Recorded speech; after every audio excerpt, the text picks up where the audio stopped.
Halo semuanya, halo teman-teman semua. Perkenalkan, nama saya Reynald Promanzana, kelas 12 MIPA 1 dari SMA Negeri 1 Bengkayang.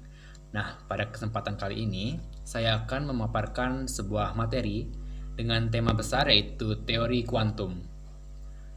Nah, teman-teman, tanpa berlama-lama kita langsung saja ke pendahuluannya. Nah, teori kuantum atau mekanika kuantum adalah cabang fisika yang mempelajari fenomena alam pada skala mikroskopis, yakni di tingkat partikel subatomik seperti elektron, foton, dan partikel-partikel lainnya. Teori ini menjelaskan bagaimana benda-benda sangat kecil bergerak dan berinteraksi yang tidak dapat dijelaskan dengan hukum fisika klasik. Salah satu konsep paling terkenal dari teori kuantum adalah bahwa partikel-partikel ini tidak selalu berada pada satu posisi atau keadaan yang pasti. Tetapi, ada kemungkinan untuk berada dalam berbagai keadaan pada waktu yang sama. Konsep tersebut dinamakan dengan konsep superposisi, teman-teman. Nah, kemudian ada beberapa pendapat para ahli. Di sini ada 4 pendapat para ahli. Yang pertama ada Max Planck pada tahun 1900. Max Planck merumuskan bahwa teori kuantum pertama kali melalui ide bahwa energi tidak dapat diserap atau dipancarkan secara kontinu, melainkan dalam paket-paket kecil yang disebut dengan kuanta. Ini adalah dasar bagi lahirnya teori kuantum. Nah, yang kedua ada ilmuwan yang terkenal yaitu Albert Einstein pada tahun 1905. Albert Einstein mengusulkan bahwa cahaya memiliki sifat ganda, yaitu sebagai gelombang dan partikel atau yang dikenal dengan nama foton, dan bahwa foton dapat dipakai untuk menjelaskan efek fotoelektrik. Yang ketiga ada pendapat dari Niels Bohr pada tahun 1913. Niels Bohr mengembangkan model atom yang menggunakan prinsip kuantum untuk menjelaskan orbit elektron dalam atom. Dan yang terakhir atau yang keempat ada pendapat dari Werner Heisenberg pada tahun 1927, menemukan prinsip ketidakpastian yang menyatakan bahwa semakin tepat kita mengukur posisi suatu partikel, semakin tidak tepat kita dapat mengukur momentumnya. Nah, dari pendapat para ahli ini didapatlah beberapa prinsip-prinsip dasar teori kuantum. Nah, di sini teori kuantum didasarkan pada konsep bahwa energi dan momentum partikel subatomik tidak kontinu, tetapi terkuantitasi, yaitu memiliki nilai-nilai diskrit tertentu. Partikel-partikel ini, seperti elektron dan foton, dapat berperilaku baik sebagai partikel maupun sebagai gelombang, tergantung pada eksperimen yang dilakukan. Inilah yang dikenal dengan dualitas gelombang partikel. Berikut adalah konsep dan prinsip dasar dari teori kuantum. Nah, di sini ada prinsip pertama, yaitu prinsip ketidakpastian Heisenberg, yang dikemukakan tadi oleh Werner Heisenberg. Prinsip ketidakpastian Heisenberg adalah salah satu konsep dasar dalam teori kuantum yang dikemukakan oleh Werner Heisenberg pada tahun 1927. Prinsip ini menyatakan bahwa tidak mungkin mengetahui posisi dan momentum suatu partikel secara pasti pada saat yang sama. Prinsip ketidakpastian Heisenberg menyatakan bahwa tidak mungkin untuk mengukur secara bersamaan dengan presisi tak terbatas pasangan sifat tertentu dari partikel, seperti posisi dan momentumnya. Ini mengilustrasikan bahwa semakin tepat kita mengetahui posisi partikel, semakin tidak pasti momentumnya dan juga sebaliknya. Nah, yang kedua ada prinsip superposisi. Prinsip superposisi menyatakan bahwa suatu partikel dapat berada dalam beberapa keadaan yang berbeda secara bersamaan, seperti keadaan A dan keadaan B. Hal ini berarti bahwa partikel tersebut tidak hanya berada dalam satu keadaan saja, melainkan dalam beberapa keadaan secara bersamaan. Contohnya nih yang paling sering digunakan untuk menjelaskan prinsip superposisi, yaitu menggunakan partikel elektron yang berada dalam atom hidrogen. Pertama ada elektron dapat berada di dalam keadaan dasar atau ground state, atau keadaan tereksitasi, yang biasa disebut juga dengan excited stage. Dan kemudian ada menurut prinsip superposisi, elektron dapat berada dalam kedua keadaan tersebut secara bersamaan, sehingga elektron berada dalam superposisi keadaan dasar dan keadaan tereksitasi. Kemudian yang ketiga ada prinsip dualitas gelombang partikel. Prinsip dualitas gelombang partikel adalah salah satu konsep dasar dalam teori kuantum yang menyatakan bahwa partikel-partikel kecil seperti elektron dan foton dapat berperilaku sebagai gelombang dan partikel secara bersamaan. Contoh prinsip dualitas gelombang partikel. Yang pertama ada elektron. Elektron dapat menunjukkan sifat-sifat gelombang dan partikel. Dalam eksperimen difraksi elektron, elektron menunjukkan pola difraksi yang khas dari gelombang. Namun, dalam eksperimen lain, elektron dapat menunjukkan sifat-sifat partikel, seperti memiliki posisi dan momentum yang pasti. Kedua, foton. Foton dapat menunjukkan sifat-sifat gelombang dan partikel. Dalam eksperimen difraksi foton, foton menunjukkan pola difraksi yang khas dari gelombang. Namun, dalam eksperimen lain, foton dapat menunjukkan sifat-sifat partikel, seperti memiliki energi dan momentum yang pasti. Dan ini adalah prinsip terakhir, yaitu prinsip entanglement atau keterkaitan kuantum. Prinsip entanglement atau keterkaitan kuantum menyatakan bahwa dua atau lebih partikel dapat menjadi terkait dalam cara yang tidak dapat dipisahkan. Sehingga apa yang terjadi pada satu partikel akan mempengaruhi partikel lainnya, bahkan jika mereka berada pada jarak yang sangat jauh. Contoh prinsip entanglement. 1. Partikel-partikel yang berinteraksi. 2. Partikel yang berinteraksi dapat menjadi terkait dalam cara yang tidak dapat dipisahkan.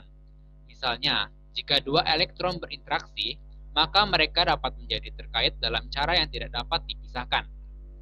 Kedua, foton-foton yang terkait. Dua foton yang terkait dapat menjadi terkait dalam cara yang tidak dapat dipisahkan.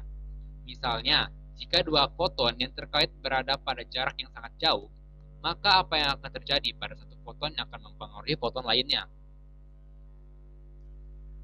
Nah, kita sudah mengetahui beberapa prinsip dasar dari teori kuantum, dan kita akan mengetahui pengaplikasian teori kuantum dalam kehidupan kita sehari-hari.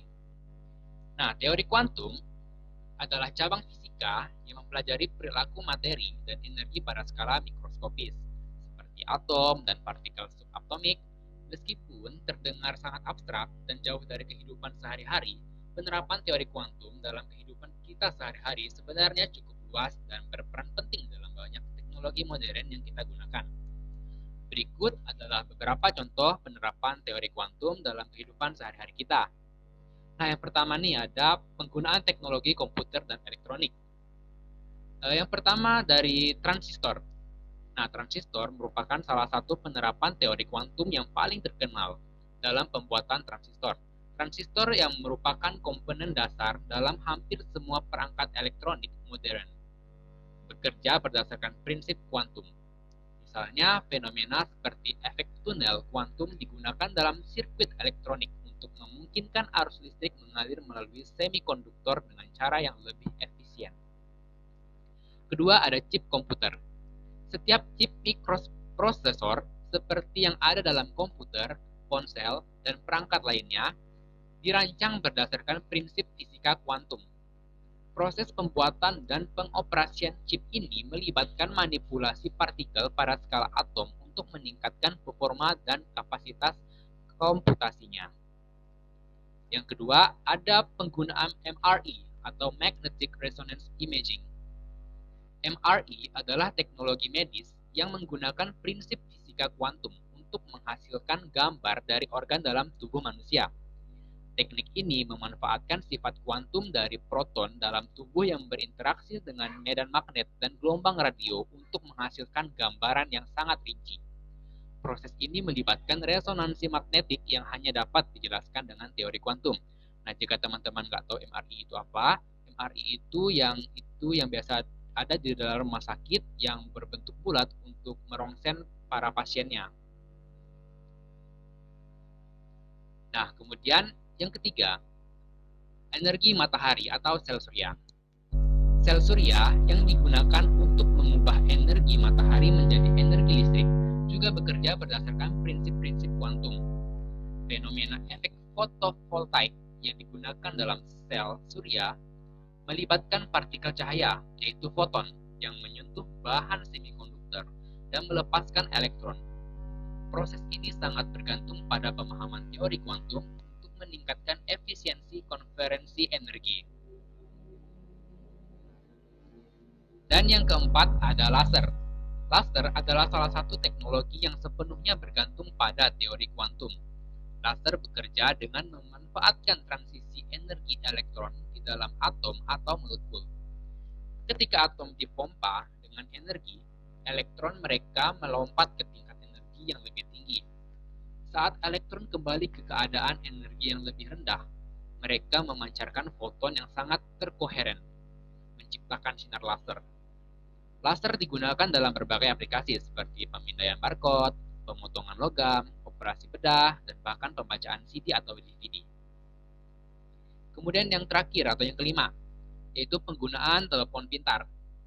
Banyak perangkat yang kita gunakan sehari-hari seperti telepon pintar, tablet, dan laptop menggunakan teknologi yang bergantung pada prinsip-prinsip kuantum loh. Misalnya layar sentuh pada perangkat HP ini mengandalkan sensor yang beroperasi berdasarkan fenomena kuantum untuk mendeteksi sentuhan jari pada layar. Nah, setelah kita mengetahui pengaplikasian teori kuantum dalam teknologi-teknologi, sekarang kita akan mengetahui kelebihan dan kekurangan teori kuantum ini. Yang pertama, kita akan mengetahui kelebihannya terlebih dahulu. Yang pertama ada pemahaman mendalam tentang alam semesta. Teori kuantum memberikan penjelasan yang sangat akurat mengenai fenomena mikroskopis. Yang kedua, inovasi teknologi, mengarah pada penciptaan teknologi canggih seperti komputer, internet, dan perangkat medis. Yang ketiga, peluang dalam teknologi baru.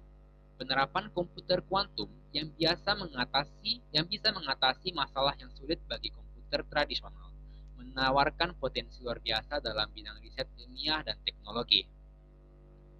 Kemudian ada kekurangannya. Yang pertama, kesulitan pemahaman. Teori kuantum sangat tidak intuitif dan sulit dipahami bagi banyak orang karena melibatkan konsep-konsep yang jauh berbeda dari pengalaman sehari-hari.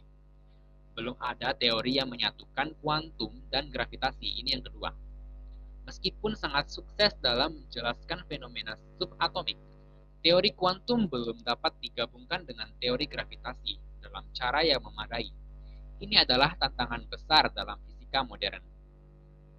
Nah, teman-teman, setelah kita mengetahui beberapa materi dari teori kuantum ini, saya akan memperlihatkan video singkat dari pengaplikasian teori kuantum ini dalam kehidupan sehari-hari kita, seperti penggunaan handphone dan MRI tadi.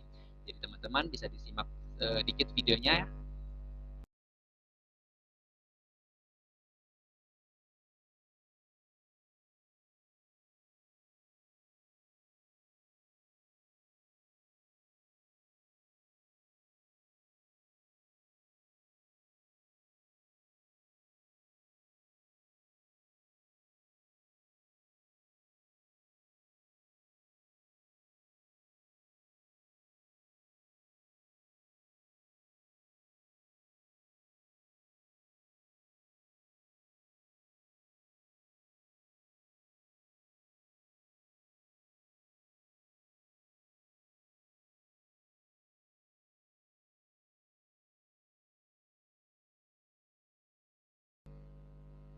Nah, teman-teman, setelah melihat video singkat tadi, bisa kita tarik kesimpulannya.